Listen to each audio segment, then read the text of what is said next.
Hello, my Ravens. I just saw the end of Monday Night Football, and the Minnesota Vikings are officially scaring me. I think they may be the best team in football right now.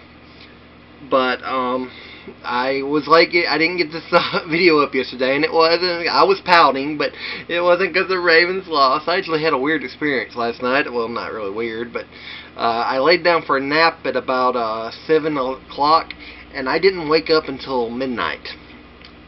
So I must have been really tired. And then I didn't really get back to sleep until about 7 or 8 in the morning. My sleep cycle got more screwed up than usual, but here I am to comment on the game. Now, I only got to see half the game. I got right near halftime. I got here right near halftime from home from church.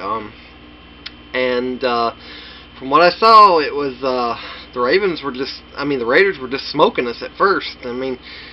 Derek Carr was eating us alive with Michael Crabtree, and the Raiders are a good team this year. I got to give them credit. But it seems we finally got our run game going, and Joe was making some pretty good plays. He made a big touchdown throw to Steve Smith, who's still a playmaker. He made some plays to Dennis Pitta, and Mike Wallace had made a couple, I think. But there toward the end, it seemed like there was a couple of decisions that were questionable, but the first one I kind of understand a little bit. Like, when we got a personal foul penalty, but we could have forced them to kick a field goal. I get why they took the penalty. I get the thinking behind it, because they were trying to take them out of field goal range. But it kind of went back to bite us in the butt, because they made a play and they ended up getting a touchdown. But the defense was just having trouble with Derek Carr and Michael Crabtree, and they got a couple of sacks or whatever, and I know we got a fumble recovery, but I could probably comment on it more, like I said, if I had to saw the whole game. And I guess toward the end, I don't get why we did like 3 or 4 straight passes when we should have been we'd gotten the run game going, so I don't get why we weren't. We were 10 yards away from being in Tucker's range. I mean, we couldn't have him kick a 68-yarder, although he probably could have. But they should have ran it a little more to try to get him. If we had gotten at least to where it could be a 60-yard touchdown, there was a chance for it, And they just it was like 3 or 4 passes, and we turned over on downs, and that was the end of it. But like I said, the Raiders are a good team this year, and they beat us at home by 1 point, and that stings.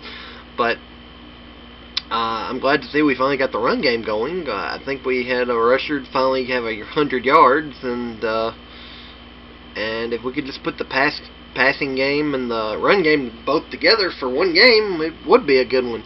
But let me see. The Bengals beat the Dolphins on Thursday Night Football. That puts them at 2-2. The Browns, bless their hearts, lost to the Redskins, and the Steelers. I did not see any of that game. I swept totally through it, but from the looks of it, the Steelers mangled the Chiefs and won 43-14, maybe. And that ties them at 3-1, and the Browns are 0-4 now. But anyway, and that ties them with the Steelers are tied with us at 3-1. And let me see. Next week, I'd have to look at the schedule, but I think maybe we play the Redskins at home. I'll have to look anyway. But like I said, this team is not horrible by any stretch. The Baltimore Ravens team. We were doing a lot worse last year, and we were plagued by injuries. And we've already won over half as many games as we did last year. I think it's going to be a good season still, because even though we lost, it was by 1 point, and it was still anybody's game until right there at the end. But not really a whole lot more to say, and I'll try to next week I'll try to comment on the game again, and that's just my thoughts for this week, us versus the Raiders. So 3-1, still a good season going so far, and as far as the rest of the league goes, I think the Broncos and the Vikings are probably the best right now.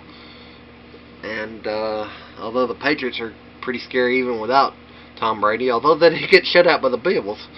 That was interesting to watch. But anyway, that'll do it for this video. And like I always say, guys, happy reading.